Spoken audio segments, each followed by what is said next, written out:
Welcome to first Guru TV. నేను మీ శ్రీనివాస్ రెడ్డి. ముందుగా అందరికీ కనుమ పండుగ శుభాకాంక్షలు.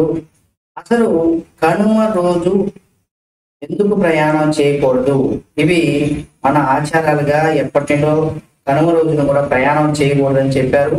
అసలు దానికి గల కారణం ఏంటనేది కూడా మనం ఈ వీడియో తెలుసుకున్నాం. తెలుగు రాష్ట్రాల ప్రజలందరికీ కూడా సంక్రాంతి అనేది చాలా పెద్ద పండుగనే మనం తెలుసు. ఆ పెద్ద పండుగగానే మనం సంక్రాంతి పండుగను కూడా జరుపుకుంటూ ఉంటాం. 3 రోజుల పాటు ఎంతో సంతోషంగా జరిగేటువంటి ఈ పండుగ సమయంలో తెలుగు లోగిళ్ళు, కొత్త అల్లుళ్ళు, బంధుమిత్రులతో ప్రతి ఇంట్లో కూడా కలకలలాడిపోతూ ఉంటాయి. కుటుంబ సభ్యులు కొత్త బట్టలు వేసుకొని కుటుంబ సభ్యులు, బంధువులు, అల్లుళ్ళు, అత్తలు వీళ్ళంతా మామలతో సంతోషంగా ఉంటారు. పచ్చని తోరణాలతో సంక్రాంతి లక్ష్మిని కూడా ఆహ్వానించే పర్వదినాన తొలి రోజు భోగి పండగకి భోగభాగ్యాలను ప్రసాదించే భోగి పండుగ. ఇక 2వ రోజుని పితృదేవతలను పూజించేటువంటి సంక్రాంతి కాగా, ఇక 3వ రోజున కనుమ పండుగ. అంటే ఇది పాడి పశువులకు సంబంధించిన పండుగ అన్నమాట. వ్యవసాయ క్షేత్రాల్లో పంటలు సాగులో ఎంతో సహాయపడేటువంటి పశువులకు రైతులు కృతజ్ఞతలు తెలుపుకునేటువంటి రోజే ఈ కనుమ అని కూడా చెప్పుకోవచ్చు. రైతులు తమకు పండిన పంటను తామే కాకుండా పక్షులకు పశుపక్షాదులకు కూడా పంచుకోవాలనేసి కూడా, అంటే పిట్టల కోసం ధాన్యపు కంకలను ఇంటి గుమ్మంలో కడుతూ ఉంటారు. అయితే కనుమ రోజున కాకులు కూడా కదలవు అనేసి కూడా ఒక సామెత అయితే ఉంది. అంటే సామెతకు గుర్తు చేస్తూ ఈ రోజున ప్రయాణాలు చేయవద్దని కూడా మన పూర్వీకులు చెప్పేవారట. అంటే అది తరతరాలుగా అనుసరిస్తూ వస్తున్నటువంటి సాంప్రదాయం. దీని నియమాలు వ్యాప్తి వెనుక, అసలు ఈ యొక్క నియమం వెనక, ఈ యొక్క ఆచారం వెనక ఉన్నటువంటి ఉద్దేశం చాలా మందికి తెలియకపోవచ్చు.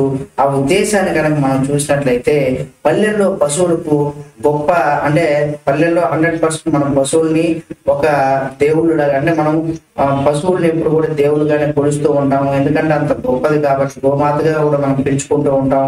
పశువుల్లో, అంటే పల్లెల్లో ఉన్నటువంటి పశువులే గొప్ప సంపది.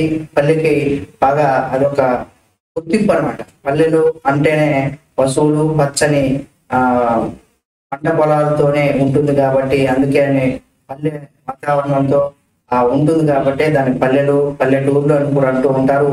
కాబట్టి అంటే పశువులు, అంటే పల్లెల్లో పశువులే గొప్ప సంపద అనేసి, ఆ సంపదకి ఆనందంగా ఉండేలాగా కూడా రైతులు కొంత ఉత్సాహంగా, ఉత్తేజంతో కూడా పంట పండడంలో వీటి పాత్ర కూడా చాలా గొప్పదని చెప్పుకోవచ్చు. పశువులతోనే పంటని దున్ని దాంట్లో నాటి ఇవన్నీ కూడా చేస్తూ ఉంటారు. కాబట్టి చాలా కీలకమైనటువంటి పాత్ర పశువులకు ఉంటుంది. ఇప్పుడంటే ట్రాక్టర్లు గేట్లలో చేసే కానీ ఆ రోజులు అవేమి లేవు కాబట్టి వ్యవసాయం చేసేటప్పుడు 100% మనిషి ఎంత కష్టపడతాడో పశువులు కూడా అంతే కష్టపడతాయని చెప్పుకోవచ్చు. కాబట్టి అంత గొప్పగా ఆ పశువుల్ని అప్పుడు ఉపయోగించేవారనమాట. అందుకే వాటిని పూజించే, ప్రేమగా చూసుకునే రోజుగా ఈ కనుమ పండుగను భావిస్తూ ఉంటారు. కాబట్టి కనుమ పండుగ అంటే కనుమను పల్లెల్లో వైభవంగా జరుపుకుంటూ ఉంటారు. రైతు కుటుంబాలకు సుఖ సంతోషాలను అందించేందుకు కూడా అహర్నిశలు కష్టపడుతూ ఈ మూగజీవాలు ఏవైతే ఉన్నాయో, అంటే గోమాతగా, గోవులుగా కూర్చేటువంటి ఈ మూగజీవాలను పోషిస్తున్నటువంటి పాత్ర మామూలు కాదు. అది రైతులు మర్చిపోరు. అసలు మామూలు వ్యక్తులు వేరు కానీ రైతులైతే మర్చిపోరు. వాటి యొక్క పాత్ర ఎంత కీలకంగా ఉంటుంది వ్యవసాయం చేయడంలో అనేది కూడా ప్రతి ఒక్కరికి తెలుసు. అంతేకాకుండా ఇప్పుడు కూడా మనం గోమాతల్ని పూజిస్తూనే ఉంటాం. ఎందుకంటే మనం పాలు తాగాలంటే కూడా గోమాత దగ్గర నుండి వస్తుంది కాబట్టి ఆ గోమాతకు అంత ప్రత్యేకత, అంత గొప్పది ఉంటుంది. అలాగే పశువుల్లో కూడా, అంటే ఎద్దులు ఇవన్నీ కూడా వ్యవసాయం చేయడంలో ఎంతగానో కీలకంగా కూడా వ్యవహరిస్తూ ఉంటాయి. కొన్ని ప్రదేశాల్లో ఆవులే అటు పాలిస్తూ ఉంటాయి, అటు వ్యవసాయంలో కూడా పనిచేస్తూ ఉంటాయి అన్నమాట. తమ జీవనాధారానికి మూలమైనటువంటి పశువుల పట్ల కృతజ్ఞతగా ఈ కనుమ రోజును జరుపుకుంటారు. వాటికి విశ్రాంతి ఇచ్చి పూజించుకుంటూ ఉంటారు అనమాట. ఈ కనుమ రోజున మనం కూడా జనరల్ గా ఫాదర్స్ డే అని, మదర్స్ డే అని, వ్యాలంటైన్స్ డే అని ఇలా మనం ప్రతిరోజు కూడా జరుపుకుంటూ ఉంటాం, సంవత్సరంలో ఒకసారి వస్తూ ఉంటుంది.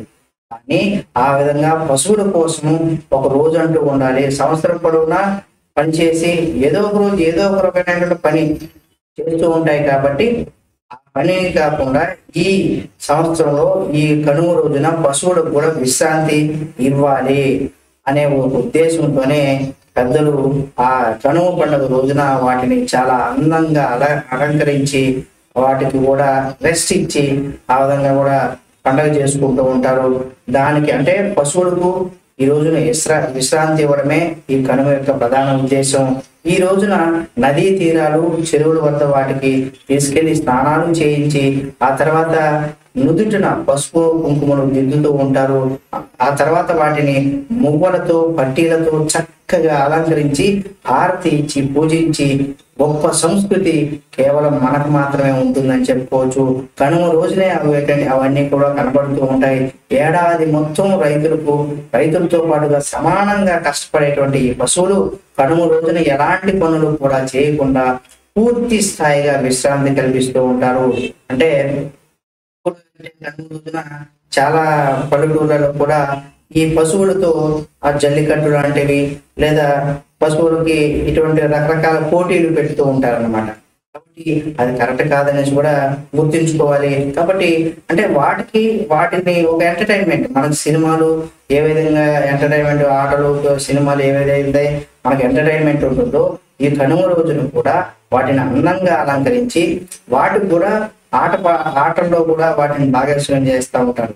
ఇది కూడా ఒక రకంగా వాటిని ఎంజాయ్మెంటే కదా. ఇప్పుడు విశ్రాంతి తీసుకో అంటే ఆడుకుంటావా నిద్రపోతావా అంటే చాలా మంది ఏంటంటే వల్ల కానప్పుడు నిద్రపోతారు, లేకపోతే ఆటలు అంటే అది విశ్రాంతి కిందనే మేము నువ్వు ఆటలాడుకుండడానికి టైం ఇచ్చాము, నువ్వు పడుకుంటావో లేకపోతే పోయి ఆడుకుంటావో అంటే చాలా మంది పడుకోరు. కావాలంటే పోయి ఆ విశ్రాంతి టైంగా ఇచ్చారు కాబట్టి ఆ టైంలో నేను ఆడుకుంటాము అనేసి ఎక్కువగా వినపడుతుంది. కాబట్టి ఆ విధంగా ఏంటంటే ఈ పండుగ రోజున 100% చాలా మంది ఏం చేస్తారంటే పశువుల్ని అందంగా అలంకరించిన తర్వాత వాటికి కూడా పోటీలు పెడుతూ ఉంటారు. అంటే మనం రీసెంట్ గా తెలుగు రాష్ట్రాల్లో చాలా ప్రదేశాల్లో జల్లికట్టు అనేసి కూడా జరుగుతూ ఉంటుంది. ఎద్దులకి, ఆవులకి అట్లా రకరకాలైన పరుగు పందాల్లో ఎవరు ముందు వస్తారు అటువంటి కూడా పోటీలు నిర్వహిస్తూ ఉంటారు. కాబట్టి ఇటువంటిది ఈ కనుమ పండుగ రోజునే జరుగుతూ ఉంటుంది. ఈ రోజు సాయంత్రం పొంగలు చేసి నైవేద్యంగా పెడుతూ ఉంటారు. వాటి పట్ల ప్రేమానురాగాలను కూడా చాటుకుంటూ ఉంటారు రైతులు. ఈ విధంగా చేయడం వల్ల పశువు వృద్ధి, ధనధాన్యాలు వృద్ధి కూడా కలుగుతుందనేసి కూడా మన పెద్దలు విశ్వసించేవారు. కాబట్టి అయితే ఈ కనుమ రోజున ప్రయాణాలు చేయకూడదంటూ కూడా పూర్వకాలం పెద్దలు చెప్పినటువంటి ఆచారం వెనుక కూడా ఒక గొప్ప ఔన్నత్యం కూడా దాగి ఉంది. వాస్తవానికి ఏంటంటే మన పూర్వం ప్రయాణాలన్నీ కూడా ఎక్కువగా ఎడ్ల బండ్ల మీదనే ఉపయోగించేవారు. అంటే ఎడ్ల బండ్ల మీదనే ఎక్కడికి పోవాలన్నా దాని మీదనే ప్రయాణాలు సాగించేవారు. కనుక ఆ రోజున ఎద్దులను అంటే కరెక్ట్ గా కనుమ రోజున ఏంటంటే ఎద్దులను పూజించడం ద్వారా ఈ ఒక్క రోజైనా వాటిని కష్టపెట్టకుండా ఉండాలనే ఒక గొప్ప భావనతోనే పళ్ళు కట్టకుండా చూసుకునేందుకు కూడా అంటే ఈ రోజు ప్రయాణాలు ఎవరు కూడా చేయవద్దనేసి చెప్పేవాళ్ళనమాట. అంటే ఏడాదిలో ఈ రోజు వాటికి రెస్ట్ ఇచ్చేసాం కాబట్టి వాటి మీద ప్రయాణం చేయకూడదు అనేసి చెప్పడం వల్లనే ఏడాదిలో ఒక్క రోజునే ఎద్దలకు విశ్రాంతి ఇవ్వాలనేసి ఒక గొప్ప ఉద్దేశం ఈ కనుమ పండుగ రోజున అసలు మెయిన్ అన్నమాట. ఈ ఒక గొప్ప ఉద్దేశమే దీనికి ఈ కనుమ రోజున ప్రయాణం చేయకూడదు అని చెప్పడం. అంటే వాటికి శ్రమ, వాటి జీవితంలో రోజు ఏదో పని చేస్తూనే ఉంటాయి, కానీ ఈ రోజు మాత్రం వాటి జీవితంలో శ్రమ లేకుండా అంటే వ్యవసాయ క్షేత్రంలో కష్టపడుతున్నటువంటి నోరు లేని మూగజీవాలైనటువంటి పశువులకి ఈ రోజు రైతులు కష్టపెట్టకుండా వాటిని ఇంటి దగ్గర అలంకరించి అందంగా వాటికి కావాల్సినవన్నీ కూడా మన పిల్లల్ని ఎలాగైతే అందంగా అలంకరిస్తామో ఆ విధంగా పశువులకు కూడా రంగులు, వాటికి రకరకాలైనటువంటి పట్టీలు, రకరకాలైనటువంటి కొత్త దారాలు ఇలాంటివి వేసి కూడా వాటికి రెస్ట్ ఇచ్చేటువంటి రోజుగా అంటే అందుకే ఈ కనుమ పండుగను కూడా పెట్టారనమాట. కాబట్టి ఈ కనుమ పండుగ రోజు 100% పశువులకు రెస్ట్ ఇచ్చేటువంటి పండుగ అనమాట. కాబట్టి ఆ విధంగా పశువులను కూడా రైతులు ఆ పశువుల వల్ల రైతులకు ఉపయోగం, రైతుల వల్ల పశువులకి ఏమీ ఉపయోగం ఉండదు. కాకపోతే వాటి జీవనాధారం కోసం గడ్డి పెడతారు కానీ ఆ విధంగా వాటికి ఉపయోగంగా ఈ రోజు రెస్ట్ ఇచ్చి వాటిని గౌరవరీతిగా ఈ కనుమ పండుగ రోజున కూడా జరుపుకుంటాం. అందువల్ల పశుపక్షులకు మనిషి జీవితంతో ఎంతో కొంత ప్రాముఖ్యత ఉంది కాబట్టి ముఖ్యంగా ఈ పశువుల పండుగ కనుమ పండుగ రోజునే చేసుకుంటాం కాబట్టి పశువులకు సంబంధించి వాటి కోసం డే కేటాయించాలి కాబట్టి ఆ ఉద్దేశంతోనే ఈ రోజున కనుమ పండుగ రోజును ఎవరు కూడా ప్రయాణం చేయకూడదు అనేసి కూడా చెప్తూ ఉంటారు. అయితే సంక్రాంతి ఏంటి? సంక్రాంతి రోజున ఉత్తరాయణం మొదలుకొని దేవతలంతా కూడా చాలా చాలా ఇష్టమైనటువంటి సమయానికి ఉంటూ ఉంటారు. అంటే ఉత్తరాయణంలో మొదలవుతుంది. దేవతలకు ఇది చాలా ఇష్టమైనటువంటి సమయం అనేసి కూడా మన పూర్వీకులు చెబుతూ ఉన్నారన్నమాట. అందుకే దీన్ని ఉత్తరాయణ పుణ్యకాలం అని కూడా పిలుస్తూ ఉంటారు. అంటే చనిపోయినటువంటి పెద్దలు ఎవరైతే ఉంటారో వారు ఈ రోజున బయటకు వస్తారనేసి కూడా వారిని తలుచుకుంటూ ప్రసాదాలు పెట్టాలనేసి ఒక ఆచారం. కనుమ రోజున పెద్దలకు ప్రసాదం పెట్టడంతో పాటుగా ఇంట్లో ఉన్న వాళ్ళు కూడా తినేందుకు మాంసాహారం వండుతారు. కాబట్టి కనుమ రోజున మినుములు తింటే మంచిదనేసే ఒక ఉద్దేశంతో ఈ రోజున గారెలు చేసి మాంసాహారం కూడా వడ్డిస్తూ ఉంటారు. మినుములు చలికాలంలో వేడిని పెంచుతూ ఉంటాయి కదా, ఆ విధంగా కూడా చలికాలంలో వేడిగా మనం శరీరం అవుతూ ఉంటుంది. అది కూడా ఆ రకంగా కూడా ఉపయోగకరంగా ఉంటుంది. ఇక కనుమ రోజున పెద్ద ఎత్తున అంటే పెద్దల కోసం విందు భోజనాన్ని కూడా తయారు చేయడమే కాదు, అందుకు కావాల్సిన అందరూ కలిసి తినాలనే ఒక నియమం కూడా ఇందులో ఉందన్నమాట కనుమ ఫెస్టివల్ రోజు. అందుకే అక్కా చెల్లెళ్ళు అల్లులతో కలిసి కుటుంబ సమేతంగా అందరూ కూడా ఈ కనుమ వేడుకను కూడా చాలా ఆనందంగా జరుపుకుంటూ ఉంటారు. కాబట్టి ఈ కనుమ రోజున ఇంట్లో ఎంతో హడావిడి కూడా ఉంటుంది కనుక ఈ రోజు ఆగి పెద్దలకు ఈ రోజున పెద్దలందరూ కూడా వాళ్ళని తలుచుకొని బంధువులతో కాస్త సమయం గడిపి విశ్రాంతి తీసుకున్న మర్నాడు ప్రయాణాలందరూ కూడా అంటే ఎక్కడెక్కడో జాబ్ చేసే వాళ్ళందరూ కూడా వచ్చేసి ఉంటారు. లేదా పక్క ఊర్లలో పెళ్లిళ్ళు మన కుటుంబంలో ఉన్నటువంటి ఆడబిడ్డని ఎక్కడైనా ఇచ్చినప్పుడు అక్కనో చెల్లెనో ఎక్కడైనా వేరే వాళ్ళకి ఇచ్చినప్పుడు పక్క ఊర్లలోనో పక్క రాష్ట్రంలోనో ఎక్కడో ఒక చోట ఉంటారు కదా. కాబట్టి ఆ రోజున మనం వాళ్ళని ఇంటికి పిలిపించి వాళ్ళ గౌరవార్థంగా వాళ్ళతో ఈ సంక్రాంతి పండుగ అంటే భోగి, సంక్రాంతి, కనుమ పండుగలు చేసుకొని ఆ తర్వాత తిరుగు ప్రయాణం ఎవరి ఊర్లకు వాళ్ళు వెళ్ళిపోతారనమాట. అయితే ఇది మన సంక్రాంతి పండుగ. భోగి అంటే కనుమ పండుగకి సంక్రాంతి తర్వాత వచ్చేటువంటి కనుమ పండుగకు ఉన్నటువంటి ప్రత్యేకత. ఈ ప్రత్యేకత ఏందని తెలుసుకున్నారు కదండి. అంటే కనుమ పండుగ విశిష్టత ఏంటి, కనుమ పండుగ రోజు ఎందుకు మనము చేయకూడదు అనేది దీని వెనక ఉన్నటువంటి మన పెద్దలు చెప్పినటువంటి అసలైనటువంటి సత్యాలు. కాబట్టి ఈ వీడియో మీకు నచ్చిందని భావిస్తున్నాను.